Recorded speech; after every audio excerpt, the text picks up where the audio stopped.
Hello, just thought I'd do another video about electric cars and hybrid cars and why I think electric cars are so good. I mean, they're so good as far as reliability is concerned, very few moving parts, and of course they're smooth and quiet. And if I charge this on Octopus Agile off peak prices, 5 pence per kilowatt, and this car in perfect conditions does 5 miles per kilowatt. So you can drive this for 1p a mile. Now, you can't argue with that, really.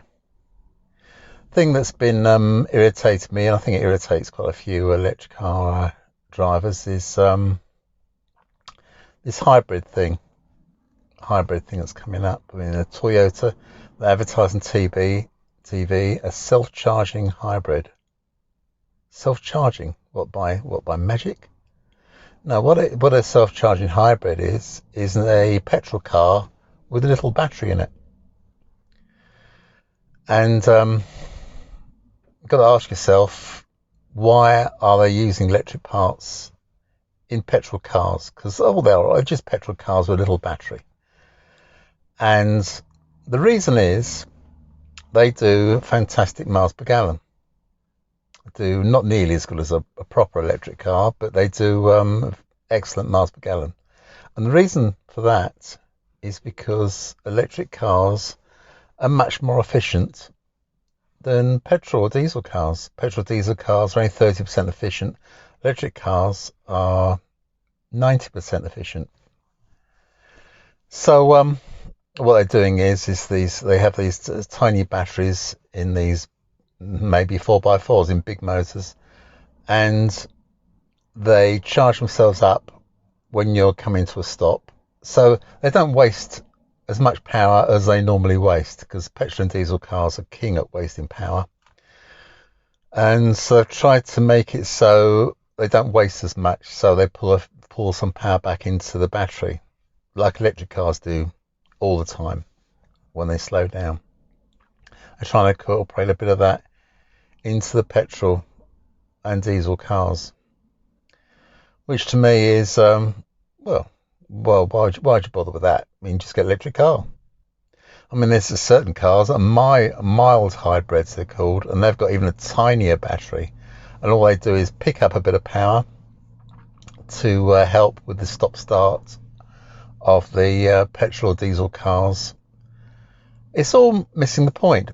All it really is, for one thing, is hybrid cars get a tax break, and I don't quite know why. So they're selling because of that. And some, like there's a Ford Kuga, you can look it up on that, Ford Kuga hybrid. Now what that says is up to 200 miles per gallon. Here, really? It's got a 2.5 litre engine, up to 200 miles per gallon. Absolute drivel. Because it's got a range of 30 miles on electric. So to get that 200 miles an hour and 200 miles per gallon, I know what they're doing. They're just doing their 20, 30 miles, stopping and plugging in. 20, 30 miles, stopping and plugging in. That's the only way you can get this. Well, they say it's up to, it's just unrealistic. It seems odd to me that Volkswagen were getting absolutely hammered for their pollution things, and there's Toyota saying their cars charge themselves as if by magic, and there's Ford Kuga saying they do 200 miles per gallon with a 2.5 litre petrol engine. Well, absolute drivel. It seems rather unfair on Volkswagen, really, when everyone's messing about. Everyone's distorting the figures. So from my point of view, just get an electric car. Well, why mess around? And these hybrids are so complicated, with the engine cutting in and out, the battery cutting in and out, and it is crazy. And I know fossil car makers are so keen on continuing with their fossil cars, because they're set up to do it. So they want to make a fossil engine. They want to make a petrol or diesel engine. They break their necks to make a petrol or diesel engine. And Honda are saying in a few years' time, all their vehicles will be electric or hybrid, Well, what they're saying is nearly all they've got one electric car, which is a bit rubbish. What they're saying is nearly all their cars will be hybrids, because that means they can keep their stinking petrol and diesel engine, and people still buy them because they're getting tax breaks, and who knows what they're getting tax breaks. It's absolutely comical. And people with pure electric cars just don't like it. And they don't like it just not because we're miserable bastards, but because they fill up a charging point. If you do the stupid thing like charge a hybrid en route, it is, well, they charge slowly anyway because the battery bit's just a gimmick. But if you do charge en route, because they recommend charge every possibility because the battery's so small. So if people park on a public charging point, stop a person with a proper electric car using the charging point, so they can put in their few miles of power. Well, who needs it? Who needs it? Just chuck it. Just get rid of these petrol and diesel engines. You can do without them. Everyone's obsessed with them, and I'm old. I mean, I've grown up with petrol and diesel engines, and and it's time to change. It's time to dump these things. And my concern is, because I spoke to people about this, and they said, well, anything which gets people towards an electric car is a good thing. And I suppose they've got a point. But when they offer incentives to buy a hybrid, the point goes out of it, because they'll be using their hybrid on petrol and diesel all the time. That battery won't even come into it because it's just too tiny. So they'll be driving around on their petrol and diesel, and still getting their tax breaks, and still carry on polluting.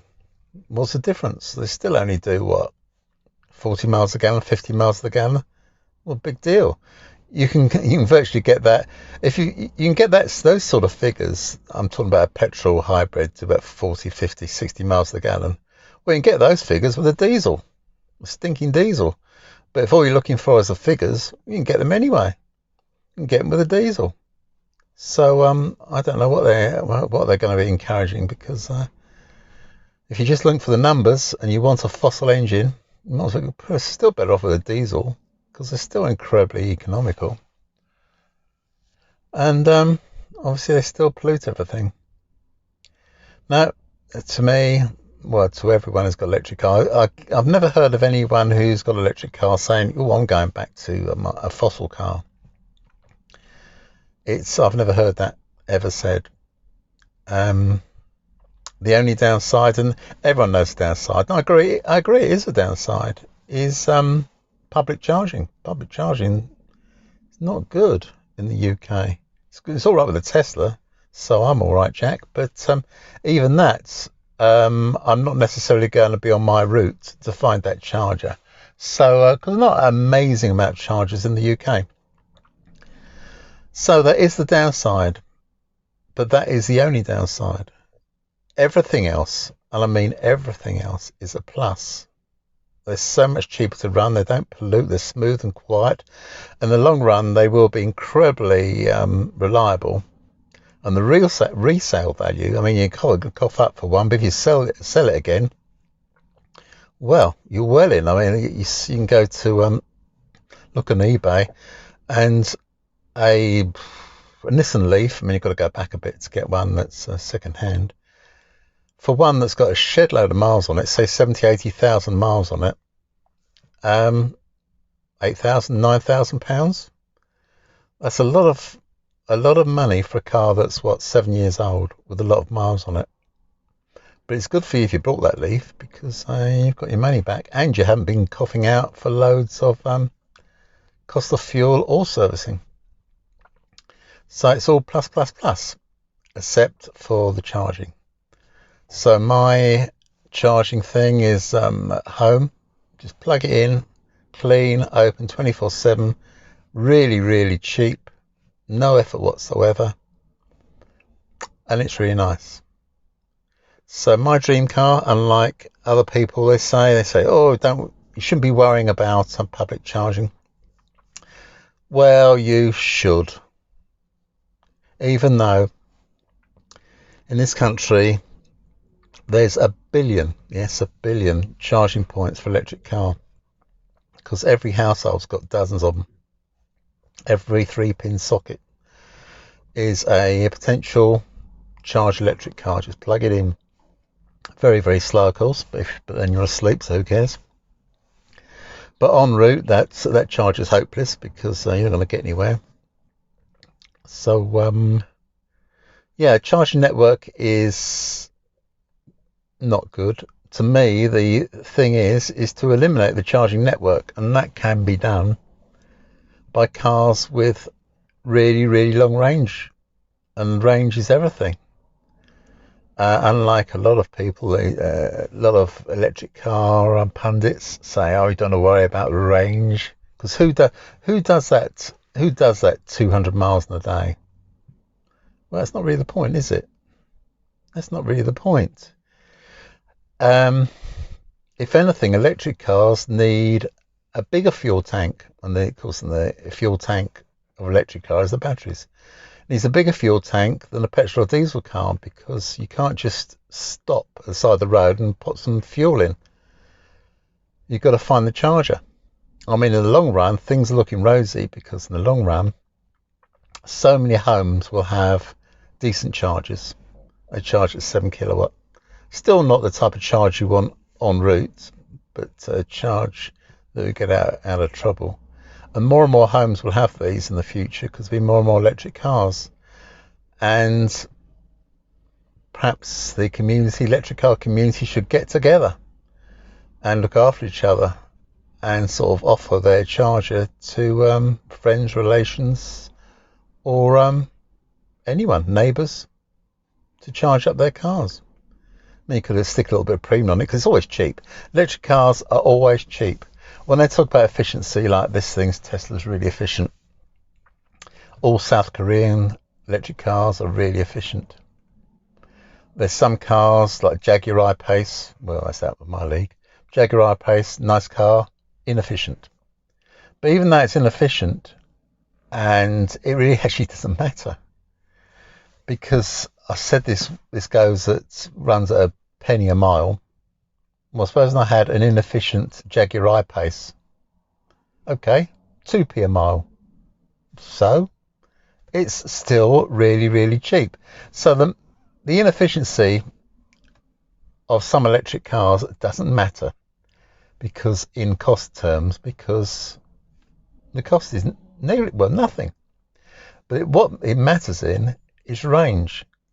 Because even though pundits say don't worry about the range, everybody worries about the range. And the Jaguar's got a massive, great 90 kilowatt battery, and this has got about 60 kilowatt battery, and this will go further than the Jaguar on a charge. And as I say, it's not the money thing. Money thing's not an issue, because it's dirt cheap. It's a bit dearer on public charging, but you want to avoid public charging anyway. But as I say, it's not a money thing, it's a convenience thing, like using up your battery, using up your range. And so you need good range. And that's it, really. I mean, I'm all for having a Dacia Duster with a massive, great battery. What's wrong with that? Yeah, sod the electric seats and the God, no, I better keep electric windows. But the accessories, reversing cameras and bits and bobs, and the big screen. Just put a big battery in. Just don't put on the bits. Get that big battery in there. Keep the car basic, and put that big battery in, and that'd be great. Battery is everything. In soon, always hopefully in a couple of years' time. Hopefully in my lifetime, there'll be solid state batteries, and then it will be a whole new ball game, because solid state batteries double the range out of the same size battery. Now that will be something great. I'm hoping though they don't say, oh look, we got more range, we'll put smaller batteries in. No, just just get the range up. 500 miles is good. You don't want to, and we're a small country, so it should be good for us. 500 miles be good, because you don't want to play Hunt the Charger, and it might not work. So you don't want to play Hunt the Charger, but you're never really stuffed. I mean, people say, oh, you're out in the middle of nowhere, you've run out of electricity. Well, in this country, there's so many bloody houses, and if you go lots and lots of miles, and you think, oh, you might get trapped or run out of power, but that would be your fault. You take an extension lead with you and find a friendly neighbour and plug in your granny cable. Obviously, it's really, really slow, as I said, but get you out of trouble. And there's far, far more electric charging points than there are petrol or diesel stations. It'd be nice if all petrol and diesel stations had a fast charger. But here in the UK, no, we won't be getting that. Germany's getting it, but we won't. Range is good. Electric cars are wonderful, more reliable, great for tough to buy one second hand because depreciation is so good. So if you buy one, you're well in. If you buy a new one, the depreciation is so low. But of course, getting one in the first place is a dear do. And early Nissans, actually Nissan Leafs weren't very good anyway. So if you're going to get a Nissan Leaf, get one a bit later. But ideally, don't get a Nissan Leaf at all. But it's the outlay. But if you think of it on PCP or leasing it, you get your money back. You get some money back because you're not paying for fuel. And if it's going to be your own car, I mean, servicing is like my wife's got a Kia. I've just taken for service for £109, and that was £109 for the service. And what they do, top up the windscreen washer bottle, look at the tyres. There's nothing to do. It's electric. You don't have your washing machine serviced much, do you? I mean, that's about long and short of it. There isn't many bits. So if you brought your own car, because I was saying about getting it serviced affecting the warranty, but if you get your own car, there's people in Nissan Leafs and never had it serviced. So they don't have it serviced. They don't pay for fuel, hardly anything for fuel. And so even though they paid a lot for it in the first place, they're well in pocket. There's loads of chauffeurs with Tesla Model S's, paid a shed load for it, and saved over there, having it for a long while, tens of thousands of pounds in fuel. So you get it back in the end. And probably the depreciation on electric and diesel cars will get worse and worse as they become less and less desirable, because the reason electric cars second hands are so dear is this supply and demand. Everyone wants an electric car. I mean, if you live in town, if you want it as a second car, well, couldn't be better, could it? Electric cars love driving in traffic. Petrol and diesel cars are crap in the traffic. So yeah, for a two-car family, you should really have one electric one if you can. I mean, so I saw some family they brought two Kia Souls, exactly the same, carbon copies of each other, and well, they're saving a fortune. They lease them, and if you do a few miles, if you do 10,000 miles a year, and you've got a cheap leasey car, you could actually, the money you save on fuel could actually pay for the car.